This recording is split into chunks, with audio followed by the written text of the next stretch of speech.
niin peijaka kova kiire, kun mä olen tässä koko ajan leiponut. Mä olen leiponut vinoneliä ja sit mä olen leiponut taatelkakkuja, sinapsillia ja tehnyt kaikki maailman kinkuja ja paistanut rusinpulla ja sit mä olen leipannut wasabisillia ja suklaasillia ja sit mä olen leiponut mikä se on se niin taatelsillisellä mä sanoisin jo ja sit mä olen kaikennäköistä semmoista tehnyt ja sit mä olen kaiken lisäksi niin ommellut kauheasti verhoja ja mattai ja varsinkin sit röijy ja raanu ommellut ja kursinut ja sit mä olen sit mä olen siivonnut, mä olen pessyt katoja lattia ja sit seinä ja ove ja hyllyn paperin laittanut kaiken maailman oviin ja ikkunoihin ja joka paikkaan. Mulla on ollut kauhean kiiru, tosi kova kiiru.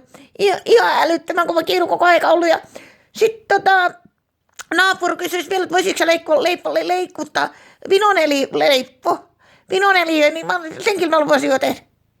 Jumalattoman kauhea kiiru koko arma aja.